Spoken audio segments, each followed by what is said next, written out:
Ինչ է անհրաժեշտ Հայաստանին։ Ինչ։ Ժպիտ։ Արժանապատիվ կենսաթոշակ։ Անվտանգություն։ Մեզ անհրաժեշտ է առողջ սնունդ։ Շատ լավ ֆուտբոլ ու լավ կինո։ Կենսունակ տնտեսություն։ Միջազգային գործընկերներ։ Որակյալ կրթություն։ Բարեկիրթ քաղաքացիներ։ Շատ երեխաներ ու բարություն։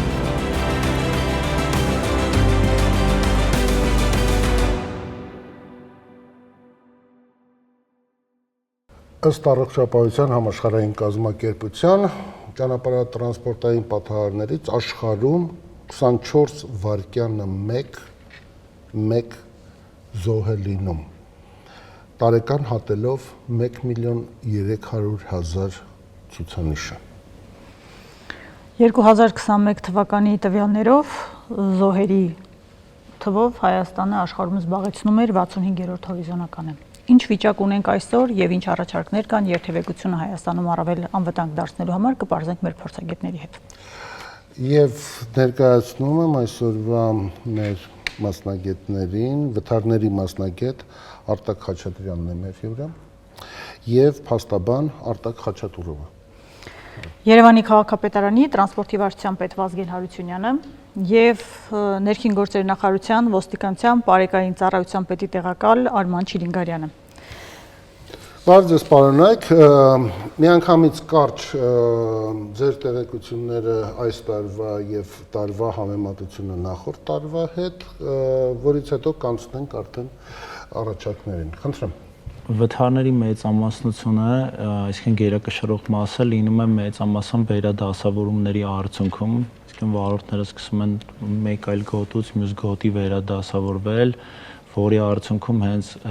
մեծամասնություն վթարները տեղի ունենում։ Միջկողային տարածությունների պահպանումն է բացակայում, ինչը հանգեցնում է հենց բուն վթարներին։ Լսենք փաստաբանին։ Վթարների պատճառները։ Պատճառները եւ պատկերը։ Դե Հայաստանի Հանրապետությունը որդեգրել է քաղաքականություն առանձնացնելու երկու տեսակի վթար են ճանաչում, որոնց հետևանքով մարմնական վնասվածքներ կամ մահեր եւ նյութականներով է, այ որոնցով որ ապաներն են զբաղվում։ Նա դրանք տարբեր ստատիստիկաներ են ու տարբեր հարթությունների վրա են, որոնց դրոր են առանձնացված գործառույթներ են։ Այդ նյութականների մասով արդեն գործընկերս ասաց ամենաշատ վթարները ինչից են տեղի ունենում, իսկ մարմնականների մասով դա Երևան քաղաքը արդեն իսկ իր մեծությամբ իր մեջ ներառում է, բայց մարզերում արդեն պատկերը այլ է, այսինքն հետնյոտնի դեպքերը ավելի քիչ են լինում, ավելի շատ հանդիպակաց դուրս գալու դեպքերն են։ Երևի գիտեք, այդ ճանապարհներին հյուսիս-հարավի օրինակ մասեր կան, որոնք այո, այդ շինարարականի պատճառով ավելի նեղ են կամ նման բաներ, կամ օրինակի համար ինչ-որ պահի վերահսկողությունից դուրս մնացած են լինում։ Այսօր գիտեք, վարորդ մասնագիտությամբ մարդիկ կան, որոնք ժամանակի վրա են աշխատում ու նման բաներ, այդ դրանց հետևանքով էլ մեծամասամբ ու ցավալին էլ, որ ուրեմն հանդիպակաց բախումներ են լինում, ինչը որ ուրեմն մեծացնում է պատճառվող վնասը, դրանից էլ ուրեմն զոհերի թիվը ավելի մեծ է լինում, ըստ էության լրատվությունով ուշադրություն դարձրած կլինեք, ասում են, թե ասենք բախվեցին 5-ից կամ 10-ից ավելի զոհ կամ նման բաներ, այդ հանդիպակաց բախումների մասին են խոսքը լինում։ Պարոն Չիլինգարյան, կառավարությունը ձևավորում էր խորհուրդ, կարծեմ փոխվարչապետ Տիգրան Խաչատրյանը պետք է նախագահեր, այդ մասին մեզ երևի կհայտնեք, բարեկային ծառայությունը ներդրվեց Հայաստանում, սկզբից Երևանում, հետո մարզերում, դրանից առաջ բալային համակարգներ, որոնք զսպող մեխանիզմներ պետք է ունենային երթևեկություն անվտանգ դարձնելու, ինչպես նաև զոհերի թիվը գոնե կրճատելու առումով, ինչ կա ի վերջո արդյունքում։ Արդյունքում երևի սկսենք վիճակագրությունից 2025 թվականի նոյեմբերի 25-ի դրությամբ, այսինքն այսօրվա դրությամբ Հայաստանի Հանրապետությունում արձանագրվել է 4204 ճանապարհատրանսպորտային պատահար, որոնց հետևանքով զոհվել է 259 եւ մարմնական վնասվածք ստացել 6260 մարդ, Նախորդ տարվա համեմատությամբ ունենք պատահարների եւ վիրավորների որոշակի աճ 371-ով եւ 808-ով, բայց ի ուրախություն մեզ ունենք զոհերի թվի զգալի նվազում 37-ով պակաս զոհ, քան նախորդ տարի եւ սա ինչի եմ ասում հատկապես ի ուրախություն մեզ, որ երկրորդ տարին անընդմեջ ունենք զոհերի նվազում, այսինքն մենք 2024-ին 20 տարեկան կտրվածքով 23-ի համեմատ եւս ունեցել ենք բավականին շատ, եթե չեմ սխալվում 45-ով զոհերի թվի նվազում։ Բայց 2022-ի համեմատ 2024-ին ունեցել եք աճ։ Դե նույն տրամաբանությամբ կարող ենք ասել, որ 2000 ինչ որ մի թվականի համեմատել ենք ունեցել աճ, բայց մենք վերջին տարիները համեմատելով ասում ենք, որ 2 տարի անընդմեջ ունենք զոհերի թվի նվազում։ Ինչով է պայմանավորված, հենց դուք ինքներդ նշեցիք ձեր խոսքում, այո բալային համակարգով, որը երկարաժամկետ ազդեցության գործիք է, դա չի կարող միանգամից 1 ամսվա կամ 2 ամսվա ընթացքում արդյունք տալ, երկարաժամկետ ազդեցության գործիք է։ Այո, պայմանավորված է նաև ամբողջ Հայաստանի Հանրապետության տարածքում բարեկային ծառայության ներդրմամբ, որը եղել է հենց 2024 թվականի հունվարից, այսինքն երբ ամբողջությամբ Հայաստանի Հանրապետությունում սկսել է բարեկային ծառայությունը գործել, եւ մի շարք նաև այլ գործոններով, որոնք իրագործվել է եւ ներքին գործերի նախարարության եւ պետական այլ մարմինների եւ տեղական ինքնակառավարման մարմինների կողմից եւ կուզենամ մի բան ավելացնել ի հավելում են գործընկերների, որ բաժանվում է ճանապարհատրանսպորտային պատահարները մարդկային տուժածներով եւ նյութական վնասով, դա միայն մենք չենք անում, ամբողջ աշխարհն է բաժանում եւ ընդհանուր հրապարակվող վիճակագրությունը, երբ որ հրապարակվում է, հենց ձեր կողմից նշված առողջապահական համաշխարհային կազմակերպության կողմից էլ, այդտեղ բոլոր երկրների տվյալները արտացոլված են հենց միայն այն պատահարների մասով, որոնց հետևանքով կա մարդկային տուժած, ինքն մարմնական վնասվածքի կամ զոհի տեսքով։ Ինչ վերաբերում է պատճառներին, փորձեմ այդ մասով էլ անդրադարձ կատարել, ավելացնեմ, որ նյութական վնասով պատահարների մի զգալի մաս տեղի ունենում անուշադրության հետևանքով հենց, այսինքն այդ միջկողային տարածությունները կամ տրանսպորտային միջոցների միջև միջի տարածությունը կամ դիստանցիան չպահպանելը, դրանք հիմնականում տեղի ունենում անուշադրության հետևանքով, որին նպաստող ամենամեծ գործոնը դա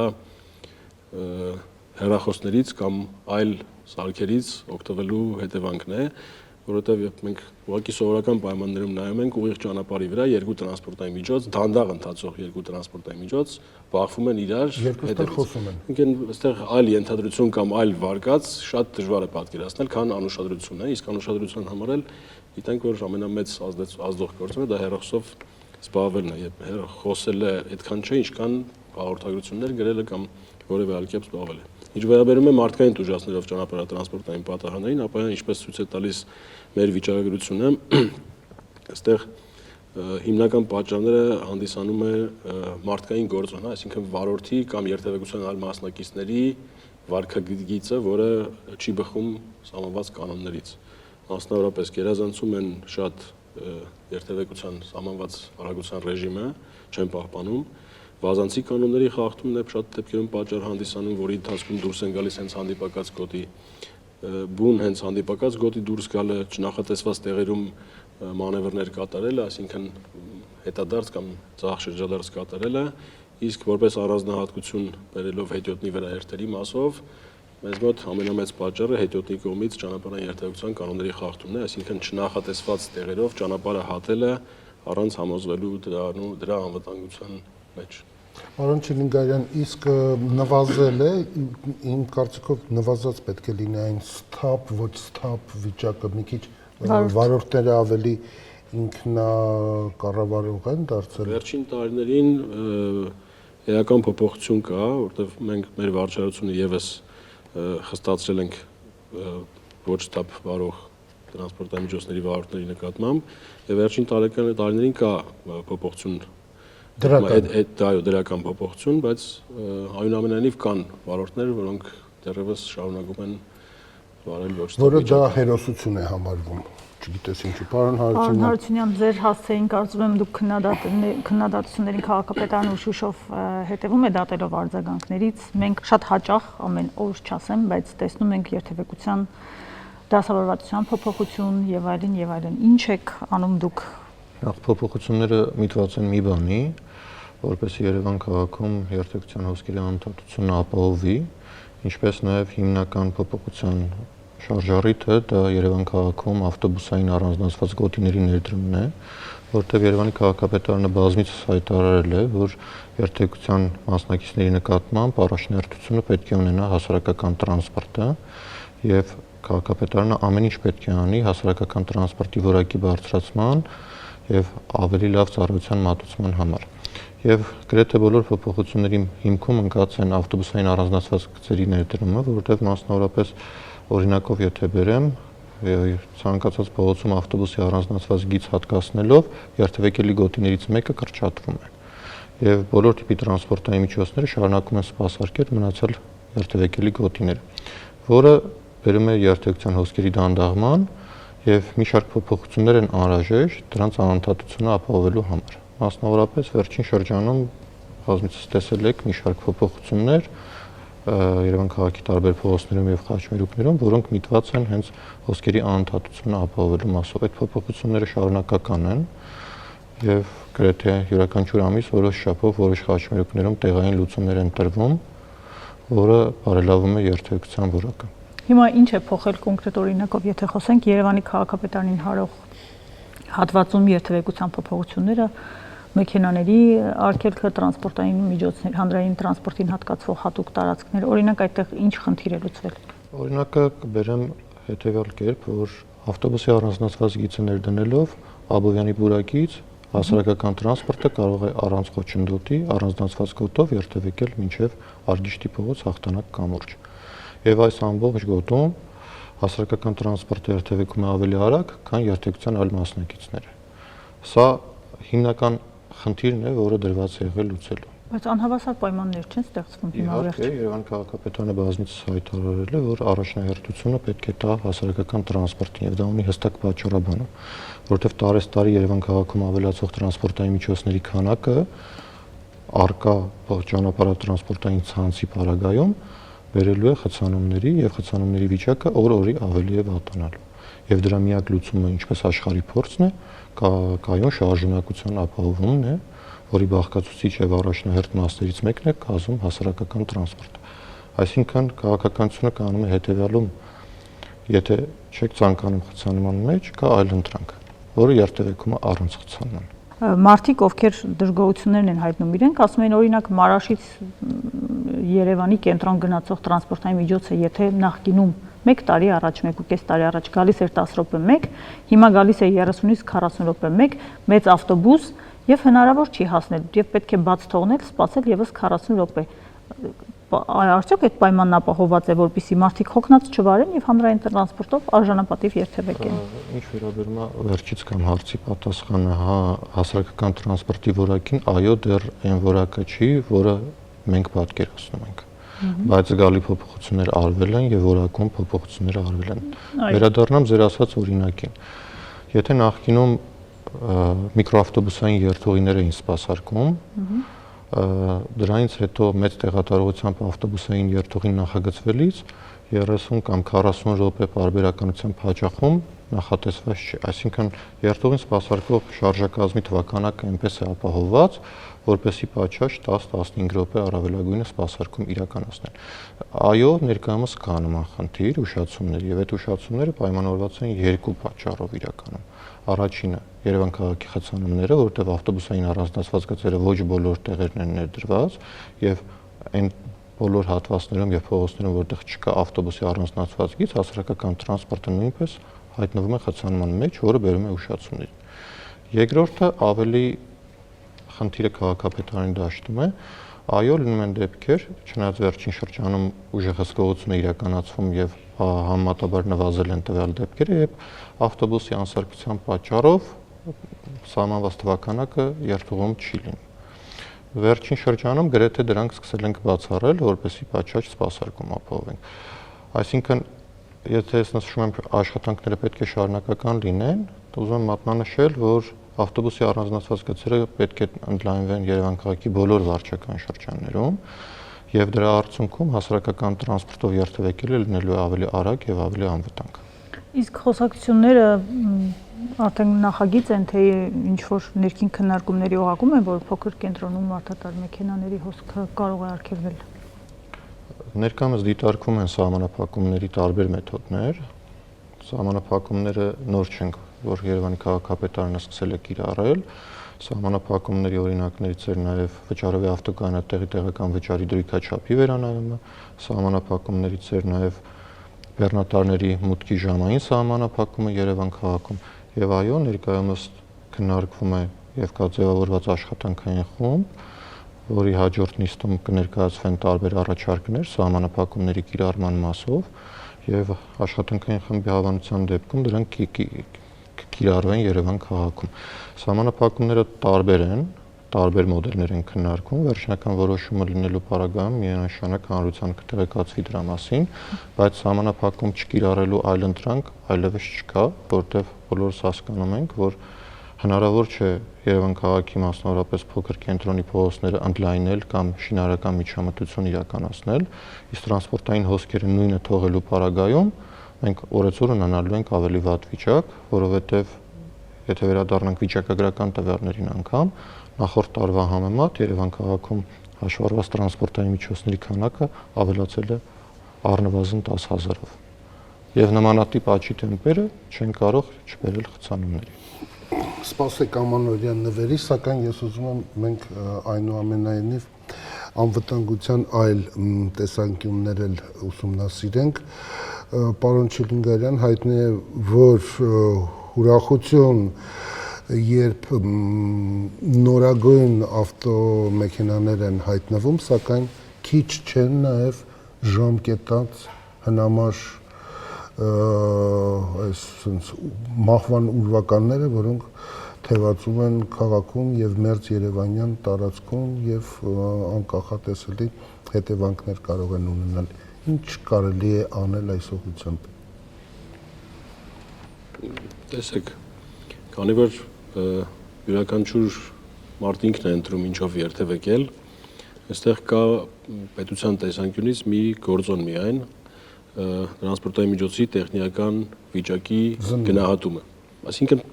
պիտի գնահատվի տրանսպորտային միջոցի տեխնիկական վիճակը եւ անկախ նրա տարիքից, եթե տրանսպորտային միջոցի տեխնիկական վիճակը բավարարում է սահմանված չափանիշներին, տեխնիկական նորմերին եւ ստանդարտներին, ապա դրանք պետք է թույլատրվեն շահագործման կամ հակառակը, եթե չեն բավարարում, ուղղակի չպիտի անցնեն տեխնիկական զննություն եւ չմտնեն շահագործման։ Իհարկե մենք եւս ունենք հավելյալ վերահսկողական գործիքներ, այսինքն երթևեկության ընթացքում հետևել դրանց որոշակի տեխնիկական վիճակին, ինչը անում ենք բարբերաբար լուսային անսարքությունների դեպքում ենք դադարեցնում շահագործումը, անվադողերի չհամապատասխանության դեպքում, երբ սահմանված ժամկետի մեջ էր, այսինքն նոյեմբերի 15-ից մինչև մարտի 31 միջակայքում, եւ այլ գործոններով եւս, որ իրականացնում ենք վերահսկողություն։ Այսինքն միակ ճանապարհը դրա տեխնիկական վիճակի նկատմամբ հսկողության կամ ստանդարտների կամ ավելի բարձր արդյունավետությամբ հսկողության իրականացումն է։ Պարոն Խաչատուրով, եթե խոսում ենք հին մեքենաների մասին։ Պարոն Խաչատուրով, արդյոք պետությունը կատարում է իր դերը մարդկանց կյանքերը փրկելու համար երթևեկության պայմաններում։ Ինչ գործեր կան ձեր մոտ, որոնց հետազոտությունը ինչի է հանգեցնում։ Միայն մեղավոր են բոլորը, բայց այնուամենայնիվ։ Այ, իհարկե ես որպես մասնագետ կասեի, որ լիարժեք չի կատարվում։ Իրականում գործառույթ կատարում են։ Երևի ամենաբարդ խնդիրը, որ արագ արձագանք չի տրվում։ Ենթադրենք, ինչ որտեղ ճանապարհահատված, որը որ ենթադրենք քանդվել է։ Վարորդները կիմանան մի գիշերում կամ երկու գիշերում անընդհատ, չգիտեմ, 80 օրեկան 80-100 մեքենա կոտրվում է։ Դրա արձագանքը կլինի ենթադրենք մի շաբաթ կամ մի ամիս հետո։ Այդ մի փոքր ավելի հումորային ժանրի, գիտեք, երևի փողոցի կենտրոնական հատվածում ժողովուրդը այդ փոսերի մեջ ծառեր են տնկում, անվադողեր են դնում ու նույնիսկ տարեդարձեր են նշում։ Դե հիմա կասենք վիոլանա մեղավոր, մյուսը կասի, չգիտեմ, արտաքին ուժերն են մեղավոր, այն մյուսը կասի, չգիտեմ, երկնային ուժերն են մեղավոր, բայց փաստը մնում է փաստ, որ գոյություն ունեն։ Հիմա մեծագույն խնդիրներից մեկը դա արձագանքն է, որը որ ուշանում է։ Հիմա ես կարծում եմ, լավ կաշխատես, վատ կաշխատես, թերություն կունենաս, չես ունենա,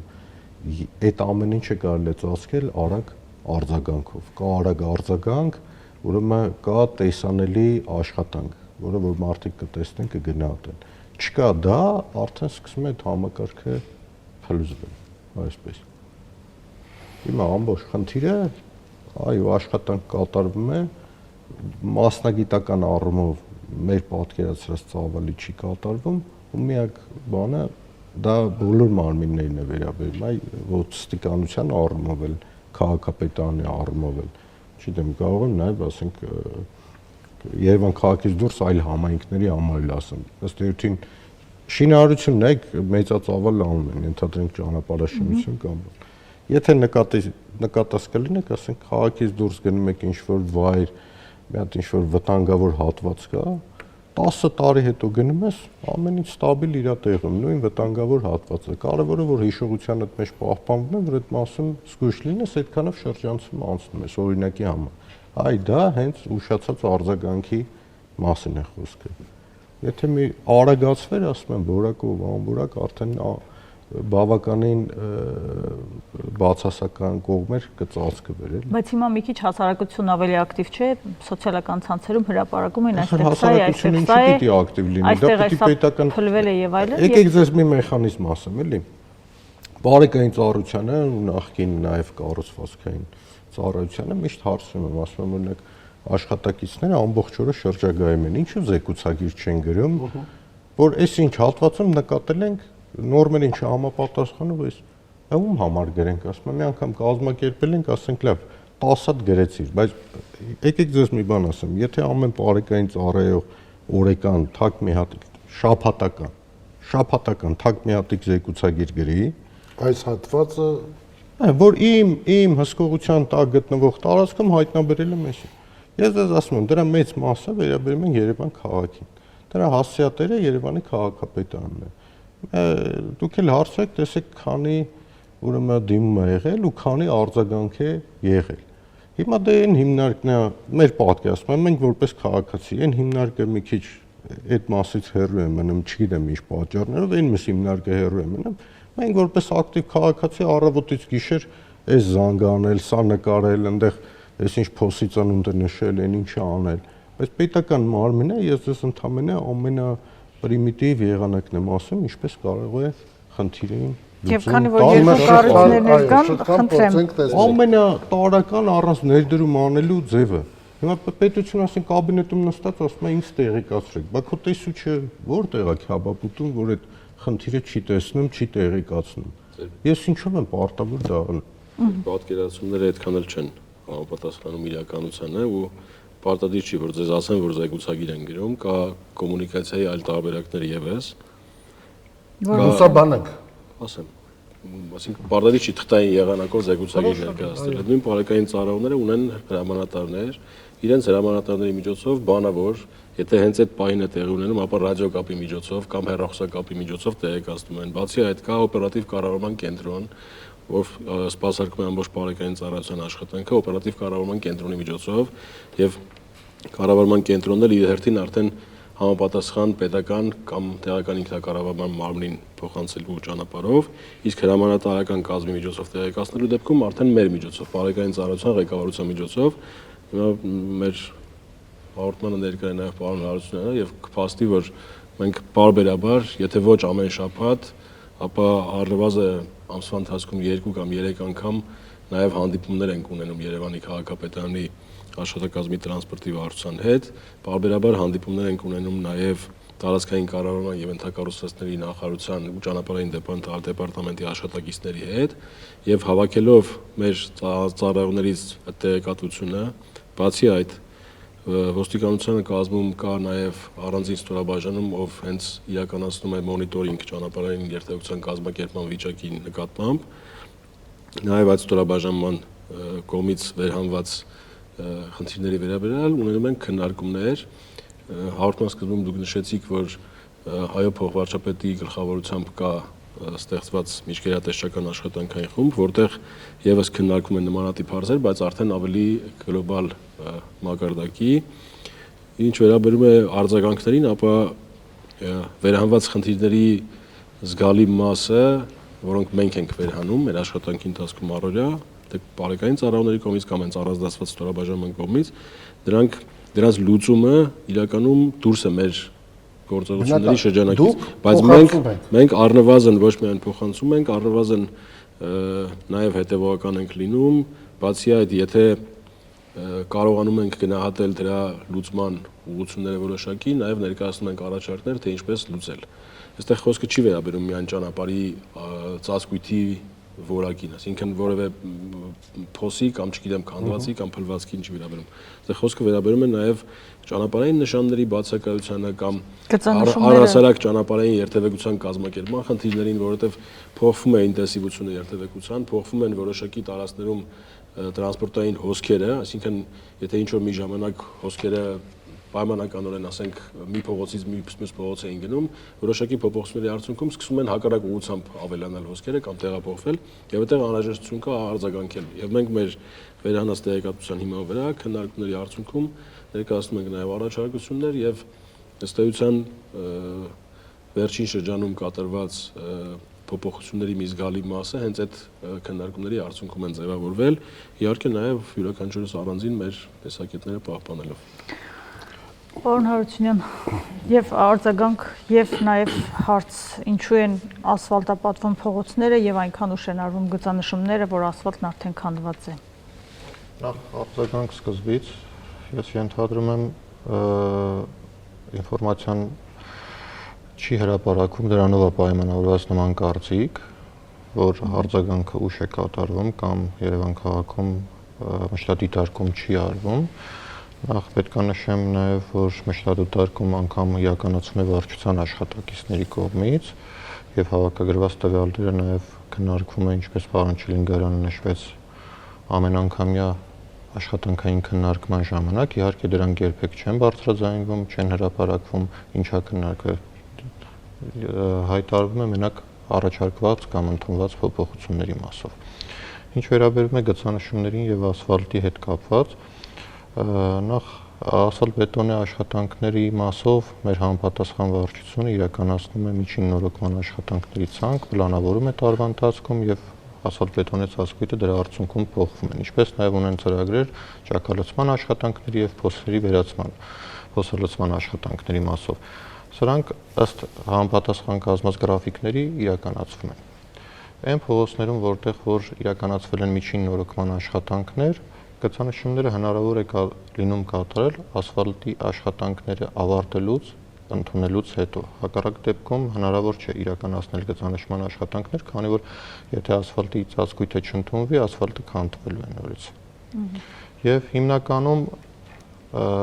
միջինը իրականացվում է ասֆալտը կատարելուց մինչև 1 շաբաթվա ընթացքում։ Այս սա նշած 1 շաբաթը ունի նաև տրամաբանություն, որովհետև նոր իր հայկական թերությունները, հա։ Ոչ, սա ուրիշ բանով է պայմանավորված ավելի շատ, որովհետև նոր իրականացված ասֆալտի ծածկույթի վրա գծանշում իրականացնելու դեպքում առնվազն մի քանի օր հետո գծանշումը տեսանելի չի լինում։ Հա, որովհետև այո, ինքը ասֆալտը կլանում է ներկանյութը, երկրորդն է բիտումային շերտը ծածկում է ներկանյութը։ Դրա համար մինչև 1 շաբաթվա ընթացքում իրականացվում է։ Բայց նախորդ տարի Միասնիկյան պողոտան ասֆալտապատվել էր, հեծանիվով գնացին եկան եւ գծանշում չկար 1 ամսից ավելի վստահաբար։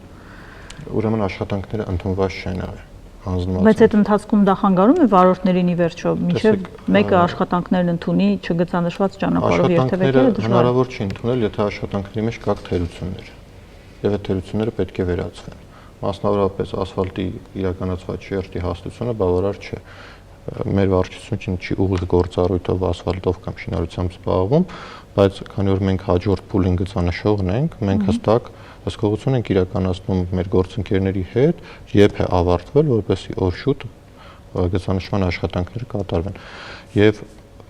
ոչ բարեխիղճ կամ ոչ պատշաճ աշխատանքի կատարման արդյունքում կարող է ասֆալտի միջև շտկումները չարվեն եւ ցեղբնութագրին համապատասխան որակի շինարարություն չապահովի, իհարկե չի ընդունվելու։ Դուք ամենից ճիշտ եք ասում, բայց երբ ասֆալտապատումն ավարտվել է եւ 1 ամիս ոչինչ չի արվում, 1 ամիսից ավելից հետո գծանշում է արվում, նշանակում է դա ինչ որ մեկը պարզապես տեսեք նորից նույն խնդիրը բարձրացնում։ Ֆիզիկապես ասֆալտի ծածկը փոխված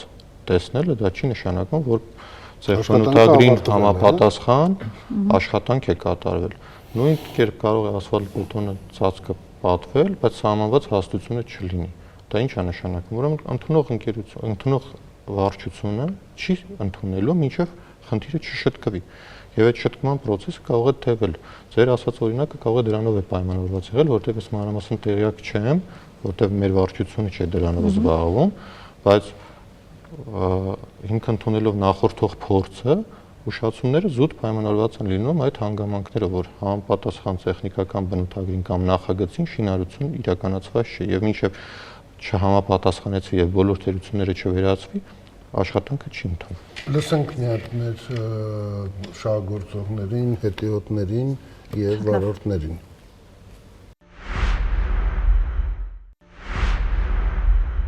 Որքանով է անվտանգ երթևեկությունը մեր երկրում։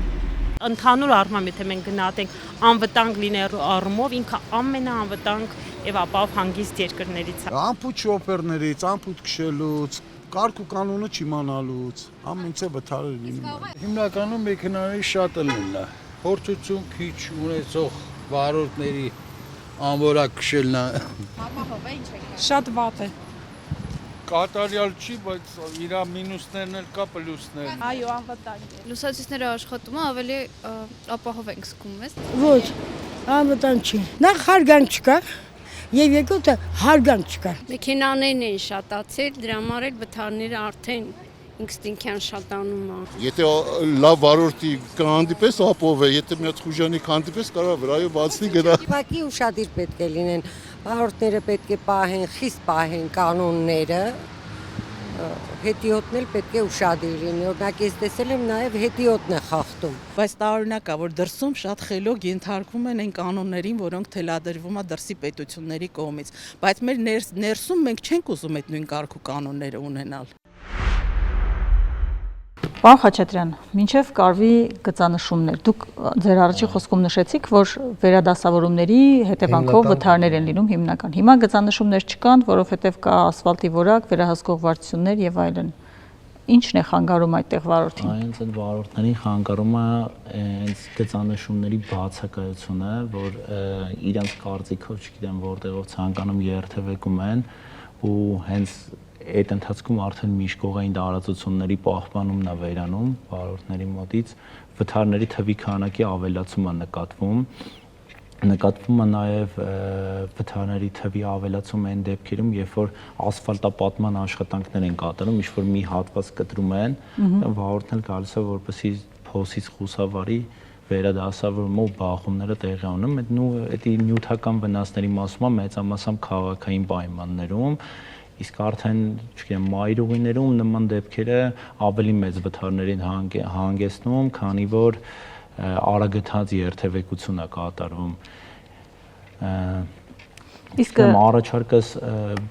վերահսկողություն սահմանեն նման դեպքերում, ինչպես պարոն Հարությունյանն էր նշում, որ ասֆալտապատումը արեցի, չգիտեմ, 2 ամիս տևեց այդ ընթացքը, որ ընդունեց քաղաքապետարանը կամ այլ մարմին, որը որ ընդունողը համարվում, այդ ընթացքի, չգիտեմ, ժամկետ սահմանեն, որպեսզի շատ կարճ տևի այդ հատվածը, դա համոզված եղեք, որ կհանգեցնի վթարների թվի ավելի աճի նվազեցման, ոչ թե ավելացման։ Նման դեպքերում ներողություն եմ խնդրում, էլի երկու հիմնարկների ներկայացուցիչները այստեղ են, պարոն Խաչատրյանի հենց ասած դեպքի համար ձեզ օրինակը բերեմ։ Այդ քաղաքապետարանի դիմացի փոփոխությունը հիշեցեք, դուք էլ նշեցիք։ Ժամանակին ես էլ լրատվականով տենց արձագանք տվեցի, նայեք, այստեղ միջամտության հարց չի, որ ինչի եք անում նման բաներ։ Ճիշտ կազմակերպման խնդիր է։ Նայեք, մինչև հիմա 5 գծանշումները մնացել են ու շփոթության մեջ են գցում։ Հա, այդպես բազմաթիվ են, Դավթաշենի կամրջից են կողմ, որ գնում են։ Դե քաղաքապետարանի մոտին առանձնահատկություն ունի։ Այնտեղ չես կարողանում որոշես, թե հանդիպակացը որն է, թե քո շարքը որն է, ու նայեք, ձեզ ասեմ, ստատիստիկա եմ ասում։ Փոփոխությունը արվեց, այո, ոստիկանությունը հսկում էր, բայց որոշակի ժամի։ Ուրեմն որոշակի ժամը ավարտվում էր ոստիկանությունը, հսկողությունը դադարեցնում էր, ամենաշատ մարմնական վնասվածքով դեպքերը հենց այդ խաչմերուկում էին լինում։ Ու վաղորոքել, կանխատեսել ասել ենք, որ ընկերներ ջան, այստեղ խիստ հսկողություն, այո, նշան դրել եք, այո, գծանշում արել եք, բայց ֆիզիոլոգիական մարդկանց վարորդների հատկություն կա։ օրինակի համար ոչ բնական ռեֆլեքսներ, որոնք առաջացել են 20 տարի նույն երթուղով գնալու համար դա պարբերականություն է պետք։ Ու գիշերով կամ երեկոյան ժամին այնքան շատ ուրեմն մարմնականով վթարներ են եղել, որոնք ասենք ամբողջ տարի մի ամուր չեն արձանագրվել այլ վայրերում, օրինակի համար։ Այդ ուշ արձագանքում ու չկանխատեսելը այ նման հետևանքների են ուրեմն առաջարկները խնդրում եմ նաև հնչեցնել, քանի որ մենք այսօր պետական կառույցներից երկու անձ ունենք, նրանք սովորաբար առաջարկները չէ, հիմա կպարզվի ընդհանրապես վթար չի եղել։ Հիմա դուք խնդրում եմ նաև առաջարկներ անեք անվտանգ երթևեկություն կազմակերպելու համար, որպեսզի մարդիկ լինեն անվտանգ եւ չընկնեն մեքենայի տակ, չընթարկվեն վթարի եւ գույքային վնասներ չկրեն։ Չէ, անվտանգության մասում նայեք հետնյոտների մասով ճիշտ վերլուծություններ են պետք։ Իմիջիալից նայեք հետաքրքիր բան ասեմ, հենց քաղաքապետանին ուղղված շատ երկար ժամանակ օրինակ պայքարում ասում են, որ լուսավորեն հետնյոտային անցումները։ Լուսավորել են։ Լուսավորված հետնյոտային անցումներին վթարներ են լինում վրաերթեր։ Շատ հաճախ։ Ու մինչև վրաերթներ լինելը արդեն կանխատեսել ասել են, որ անընդհատ լինելու են, որովհետև լուսավորությունը ուղղակի լամպուշկա բերել ձգելը չի։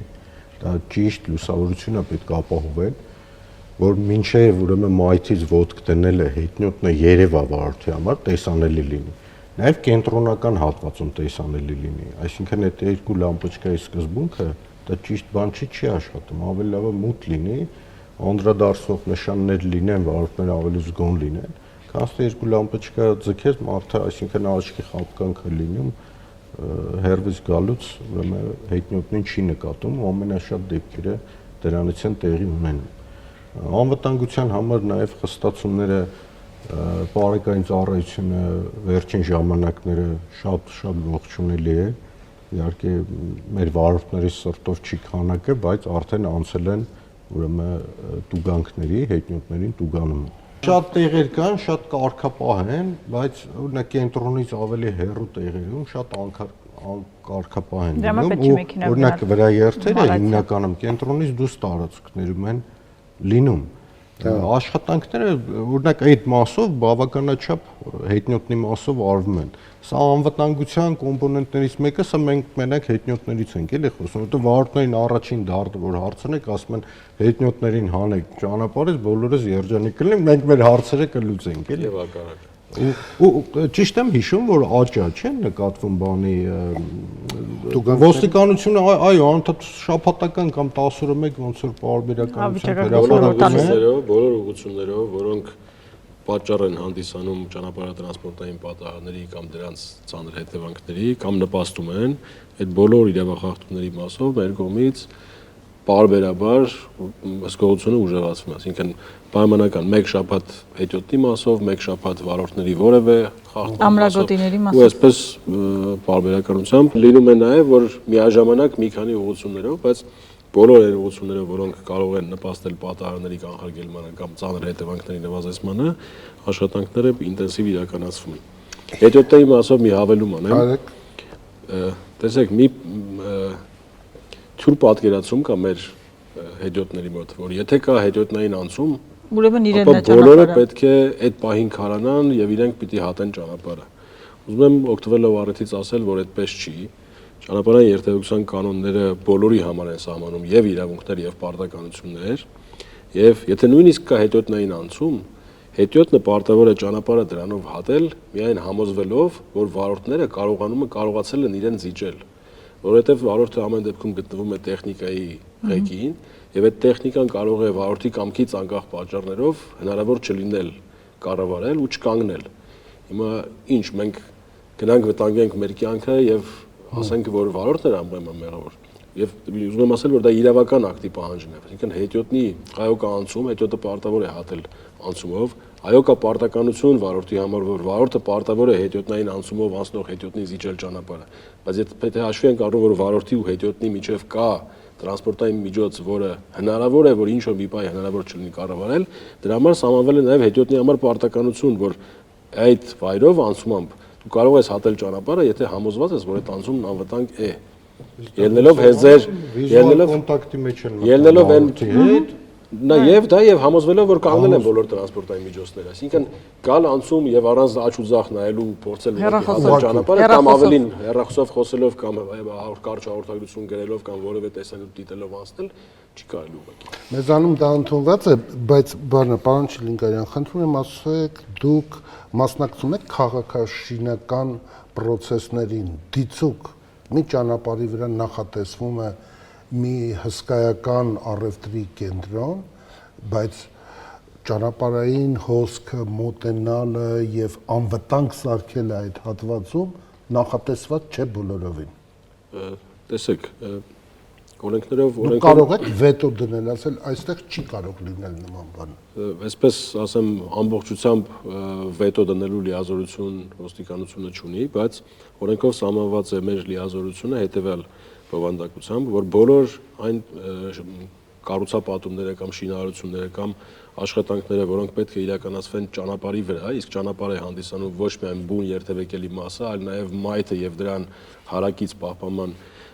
գոտին, այդ բոլոր շինարարության նախագծերը պիտի թույլտվություն ստանալուց առաջ համապատասխան տեղական ինքնակառավարման կամ պետական բաժնի կողմից համաձայնության ներկայացվեն ոստիկանություն։ Մեզ մոտ ուսումնասիրվում են նախագծերը եւ ասեմ, որ մեզ համար առաջնահերթությունը ոչ թե տվյալ կառուցապատվող օբյեկտի նպատակահարմարությունն է կամ հարմարավետությունն է կամ մուտք ու ելքի հարմար լինելը, առաջին հերթին դա անվտանգությունն է, այսինքն արդյոք անվտանգ է շինարարության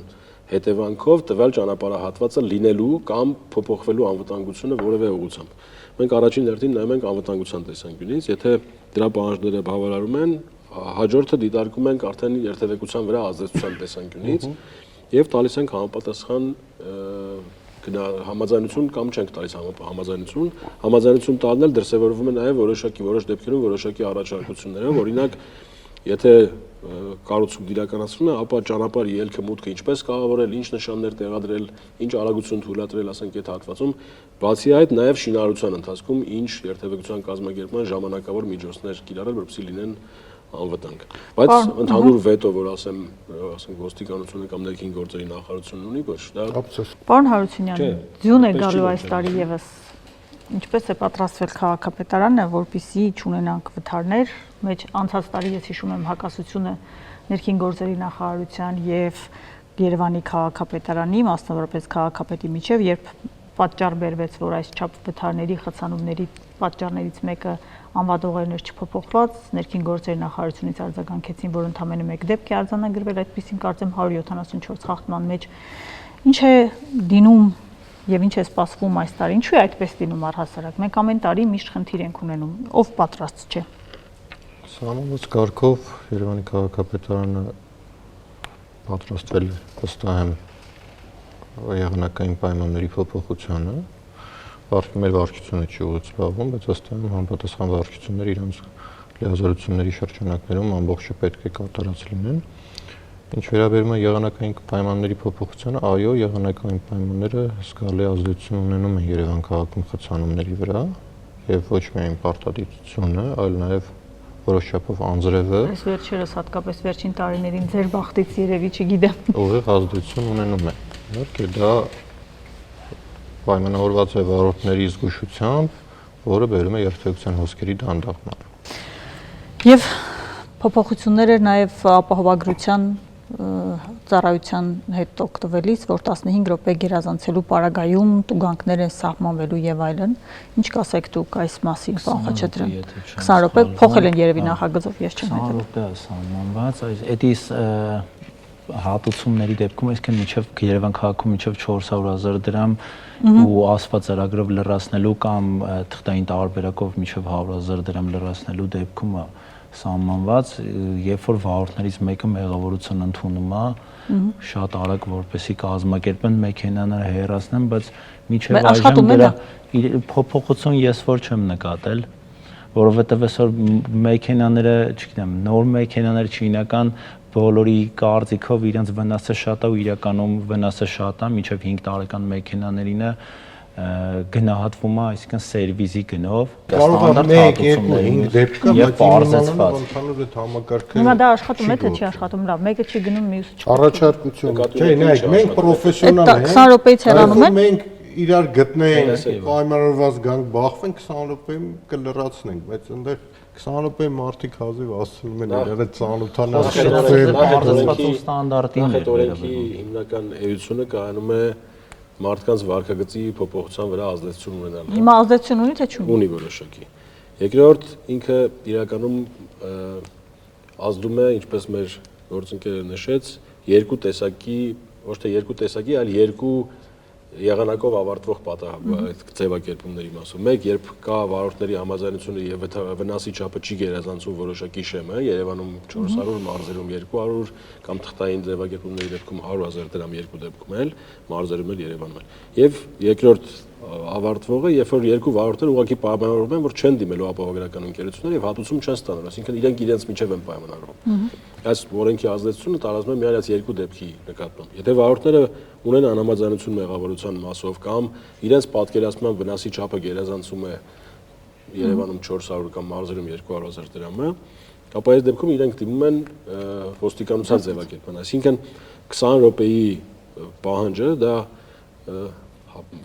այսպես ասած բարձրացված ընթացակարգով, որովհետեւ վարորդները եթե չունեն որևէ տարաձայնություն իրար միջև, ուղղակի 20 րոպեի ընթացքում ձևակերպեն եւ դուրս բերեն մեքենաները։ Ու ինքը ազդեցություն կունենա, սա այն գործիքներից է, որը եւս երկարաժամկետ կտրվածքով գնահատման ենթակա է եւ դրան կարելի է անդրադառնալ առնվազն 2-3 տարի հետո եւ զգալի կլինի վարորդների վարքագծի փոփոխություն, այսինքն վարորդները դա պիտի ադապտացվեն այդ process-ին։ Պիտի իրենք իրենց վարքագիծը փոխեն եւ համապատասխանացնեն որոշակի ստանդարտների, որոնցից մեկը դա է։ Հասկացա։ Իսկ դուք առաջարկներ ունեք մեր երթևեկությունն առավել լավ, իսկ քաղաքացիների եւ վարորդների կյանքն առավել անվտանգ դարձնելու համար։ Բնականաբար միշտ կան առաջարկներ, նախ ուղղակի պիտի հասկանանք, թե ինչ նկատի ունենք երթևեկությունն ավելի լավ դարձնելով։ Մի դեպքում երթևեկության մի խումբ մասնակիցների համար լավ դարձնելը դա ավելի արագ որևէ տեղ հասնելն է։ Մյուս դեպքում մի որոշ խմբի մասնակիցների համար ընդհանրապես որևէ տեղ հասնելն է, մեկ այլ դեպքում անվտանգ եւ հնարավորինս արագ հասնելն է։ Հիմա պետք է գնահատել։ Մեր պատկերացմամբ առաջին հերթին երթևեկությունն ավելի լավն է այն դեպքում, երբ անվտանգ է առաջին հերթին։ Երկրորդ հերթին հնարավորինս հարմարավետ եւ այլոց չխոչընդոտող, որովհետեւ պիտի հասկանանք, որ մենք միայնակ չենք երթևեկության մեջ եւ երթևեկության մասնակիցները միայն հետիոտները չեն կամ միայն վարորդները չեն կամ միայն ուղևորները չեն, որովհետեւ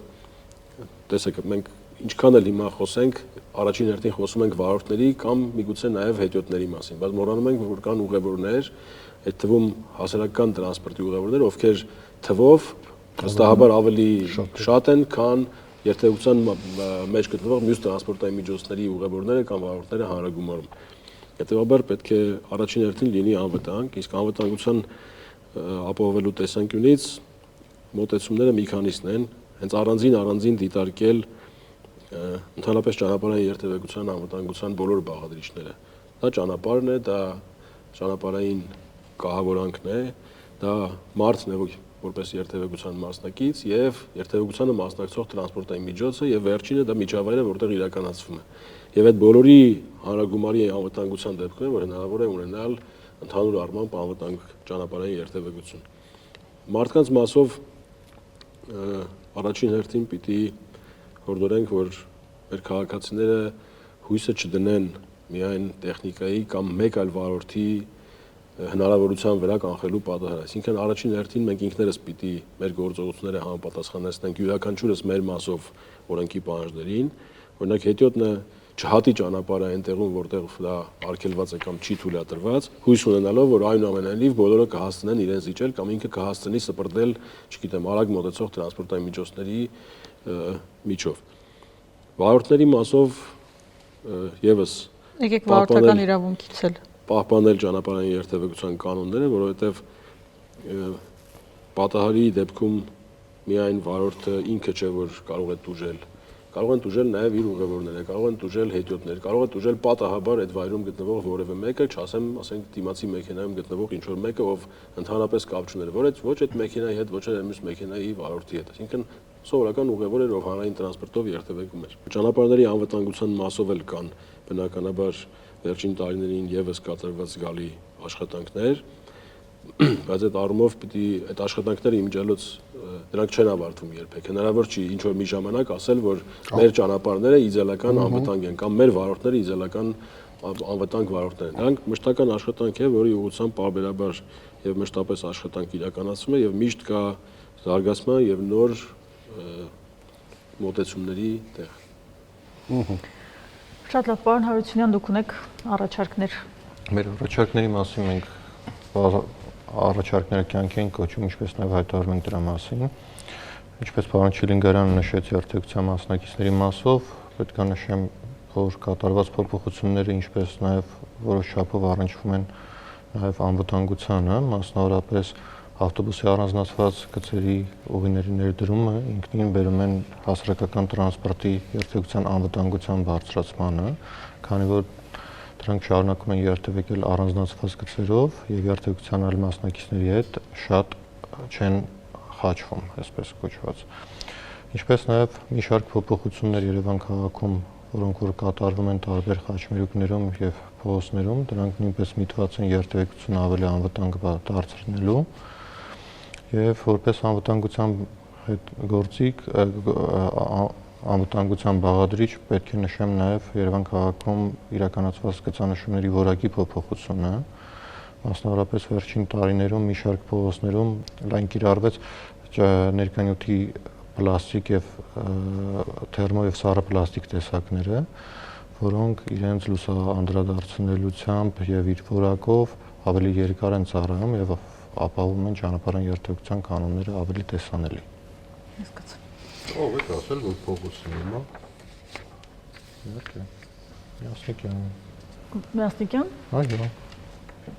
Հանրապետության հրապարակ։ Հանրապետության հրապարակում ինչքան թանկ բան ունենք օգտագործվում է։ Հանրապետության հրապարակը թողնենք որը։ Գրգորյանը։ Լենինգրադյան փողոցը, այսինքն Աթենքը։ Որը։ Աթենք Լենինգրադյան։ Նորքի զանգվածում ավտոբուսի գծերը տարին 4 անգամ թարմացնել ինչով է պայմանավորված եղել։ Տարին 4 անգամ չի, տարին 2 անգամ ենք թարմացնում, որովհետև ML-ային տիպի ներկանյութը, որը որ կիրառվում է, ինքը տեսանելիությունը կամ սահմանված պատշաճ որակը երկար չի ապահովում։ Դրանով պայմանավորված մենք տարին առնվազն 2 անգամ իրականացնում ենք գծանշման աշխատանքներ ML-ային ներկանյութով, որպեսզի պատշաճ տեսանելիություն ապահովենք գծանշումների հետ կապված։ Դուք ունեք առաջարկներ։ Իհարկե, նայեք, իմ կարծիքով ճիշտ է ժողովրդին, քաղաքացիներին հիմքից սովորեցնելն է, ինչ-որ մի բան որպեսի ամուր լինի, կարևորը հիմքն է։ Առաջարկս որպեսի ուսուցանում կազմակերպվի, չգիտեմ, դպրոցական մակարդակից կամ ուսանողական ինչ-որ մակարդակից, քանի որ բոլոր քաղաքացիները երթևեկության մասնակից են հանդիսանում, կարծում եմ երթևեկության անվտանգության, երթևեկության կանոններ ճանաչելը շատ կարևոր հանգամանք է անվտանգ լինելու համար։ Շատ լավ։ Չի լինում այդպիսի բաներ լինում է մի ժամանակ դպրոցներում։ Ուղղակի սպասի ավարտի մեր գործընկերը, այո, կրթության, գիտության, մշակույթի եւ սպորտի նախարարության կողմից նման ծրագիր կա, որը եթե դեռ ամբողջությամբ չի ներդրվել, ապա մոտ ապագայում կարծում եմ կներդրվի եւ նախատեսվում է, որ այո, դպրոցական ծրագրերում կներառվի ճանապարհային երթևեկության անվտանգության կանոնների պահպանման մասով դասընթացներ։ Ժամանակին եւս եղել է, հիմա էլ դրանք վերանայվեցին վերջին տարիների ընթացքում ու այդ ծրագիրը եթե ամբողջությամբ չի ներդրվել, ապա մոտ ապագայում կներդրվի։ Նկատի ունեմ այդ ուղղությամբ աշխատանքները եւս իրականացվում է կառավարության կողմից։ Շատ ներեք մի բան էլ ավելացնեմ։ Բացի այդ, տեսեք, բացի այդ մենք մի քանի միջազգային գործընկերների հետ աշխատանքի արդյունքում, մասնավորապես UNICEF-ի իրենց այդ աշխատանքի շրջանակներում մի քանի մանկապարտեզներում ենք փորձնական ծրագիր կիրառել, որովհետեւ հենց մանկապարտեզից նույնիսկ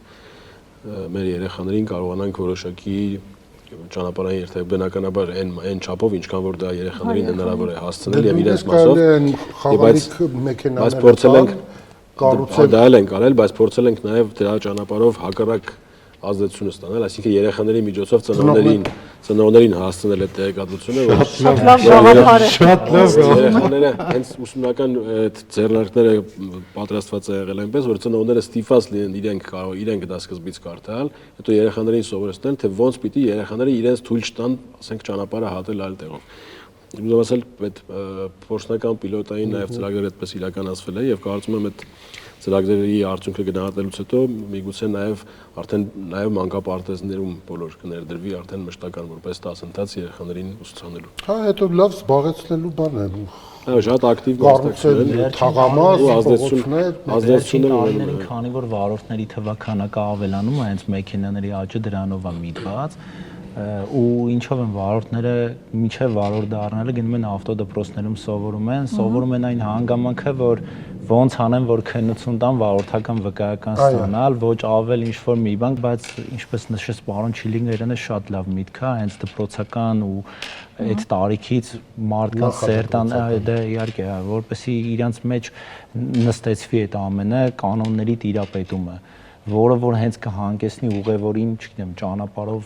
չնախատեսված վայրով անցնելը կամ երբ որ հետիոտնային անցումը, որ հեռախոս ականջին կամ ասես գլուխը կախ անցնի, վсё, ճանապարհի տերը ես եմ, այս գաղափարով էլի, մշտապես Առաջ բերենք